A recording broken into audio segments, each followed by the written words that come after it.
It failed because it was forced to fail by poor decision making.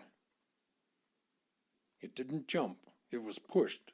It failed because the SCCA lost the plot, and so did the promoters. All they could think about were the grand old days of Can-Am, but it was a terrible mistake. I don't know whether the promoters were responsible or if it was the SCCA, but between them they killed it off. It was one of the biggest mistakes ever made in American racing.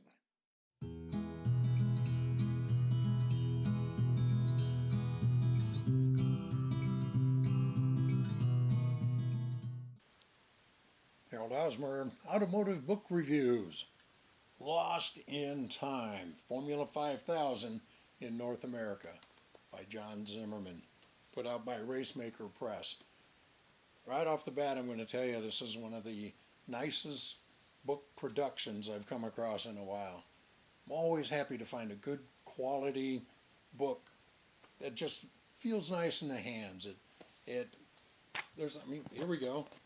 Good demonstration. That's the dust jacket, and here's the front cover, the actual solid front cover, hardcover. There you go. 225 pages. Very nice book.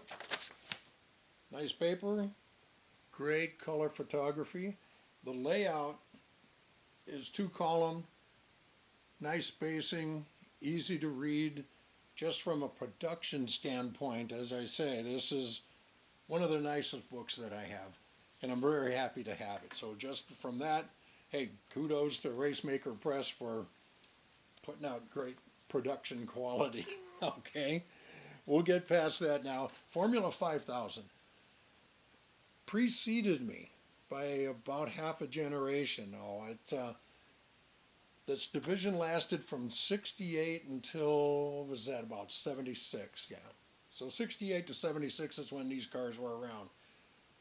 And they were rear engine cars.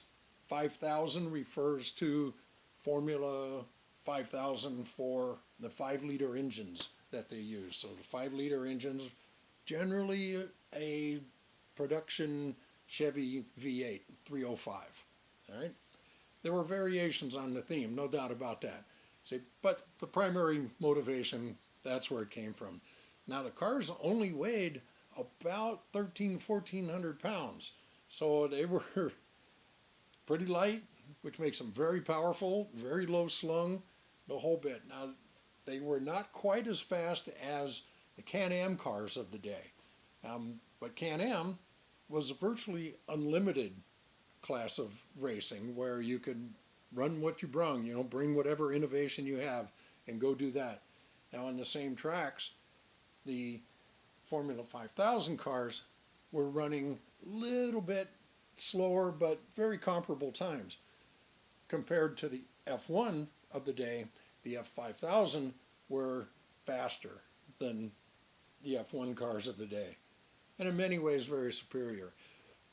This was also a changing time for motorsports and auto racing, especially here in America. The Offie had started out in the 1930s and were dominant all the way up through the 60s and into the 70s, but they were starting to go away. The front engine roadsters at Indy were giving up for the rear engine European models and whatever else, however that worked. 5000 showed up in that same time period, and everybody all the time, they're always looking for the affordable way to go racing. Well, lots of luck with that, guys. But regardless, it was a fascinating time, a great era. They ran a lot of races, and they ran at all the big tracks. The way this book is done, this is excellent research and very comprehensive on Zimmerman's part. He goes through every single race and provides complete stats for that. It's all shown here in the back. And now he got to talk to a lot of the drivers, which are still around. Some of them are still with us. And all the big guys like to race in F5000. Now, today, you got an IndyCar guy, he focuses on IndyCar. F1 focuses on F1, NASCAR, all this. You got a few outliers like Kyle Larson and such, but mostly you stick to your division. Well, in this day, you'd race whenever you could, partly because that's how you made your living, and there was no full schedule that just ate up all of your time and all the big corporate demands that get placed on you. And there was really no money to be had back then. There was some, granted, and L&M was the big sponsor. In fact, they were the only big sponsor that ever attracted F5000. The book details every race that ran. There are maps of all the different tracks that they ran at, all the stats from every race that was held, so you know who was first, second, third, all that sort of thing, the season points and the whole bit. It was a great time, and like I say, I personally, as a race fan, missed this era through no fault of my own. I'm simply not old enough.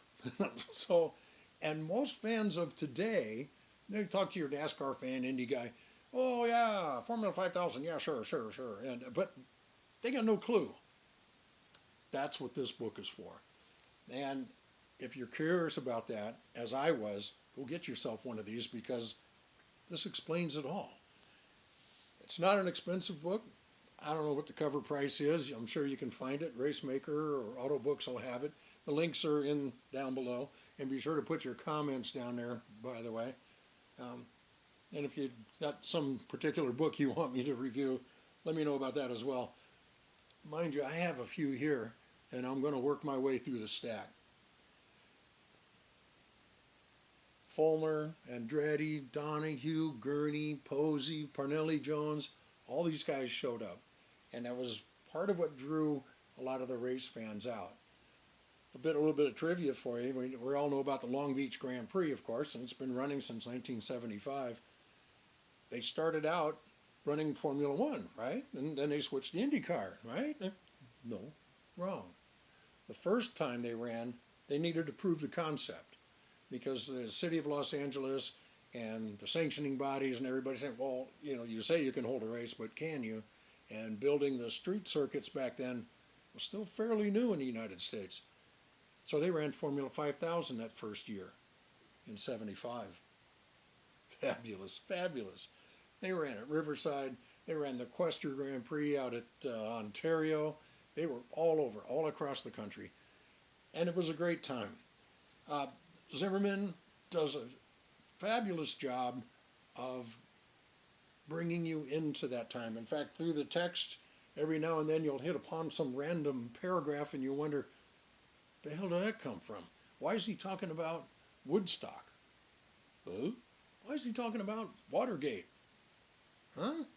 Where's the moon landing? The hell's that?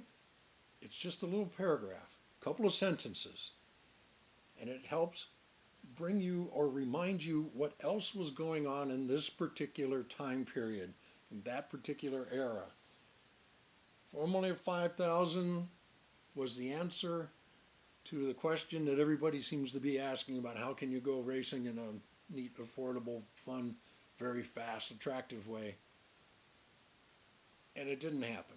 It didn't work out. Management, mostly, SCCA and USAC were the sanctioning bodies for F5000, and again, it was a transformative period. Money hadn't really come into play yet. If you think about the big turn in NASCAR, it was 1979, but the Daytona 500 and the fight at the end and all that.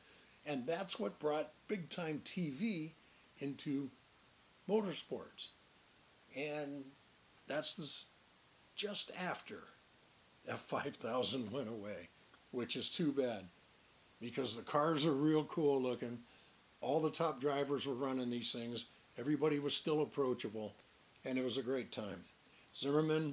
John Zimmerman, did a great job with this book, and I'm very happy to have it in my library. I think you'd do well to have it in yours as well. It's Harold Osmer, Automotive Book Reviews. Hats off to Racemaker Press.